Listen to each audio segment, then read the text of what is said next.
Hey guys, very quickly before we start, if you didn't do it yet, please remember to hit that subscribe button over there so you will get the notification for any new video that will come out, and it keeps me going. Thank you very much.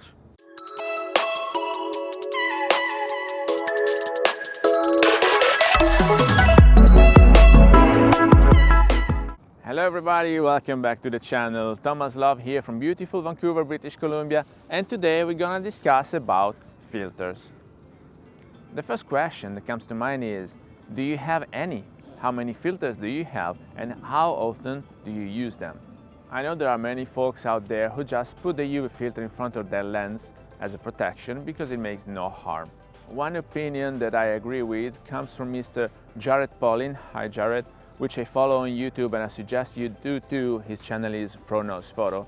And Mr. Paulin says that when you purchase a fast glass, whether it's a Leica glass or a Sony G-Master or a Nikon, that lens has been engineered for a while. A lot of research and development were necessary in order to have that very good quality you are paying for. Why filters? It might not be the same case. So the quality might not be matching your lens. So why putting another glass in front of your precious lens? But apart from that, sometimes you just have to. Like if I wanted to have a long exposure shot today with this bright light, I will need an ND filter. So sometimes filters are needed. So what was I supposed to do to match the quality of my Leica glass? I was supposed to purchase Leica filters, but I didn't because I came across this brand. Its name is GOBE. They now went to rebranding, so you might find the same filters under the name of URTH. So why did I pick up these GOBE filters rather than the Leica filters? Because they come in very handy. This is the case. They have a metal protection on top and on the bottom on the filters, and the filters come screwed to one another.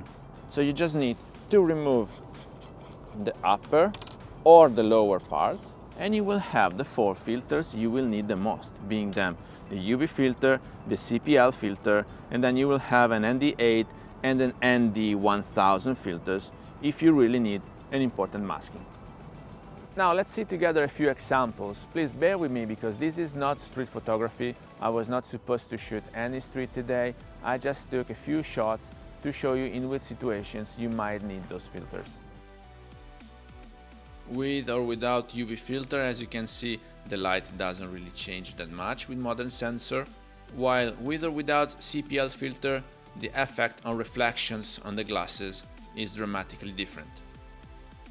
With the ND filter now I'm in aperture priority mode, so the camera manages the shutter speed, and with the ND1000 we can have up to 30 seconds of exposure with daylight.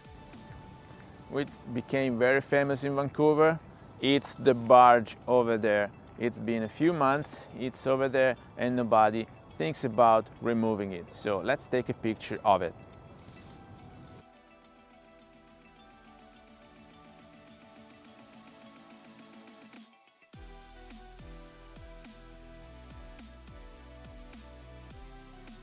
So guys, please let me know in the comments down here what filters do you use and what brand is that, and if you recommend it.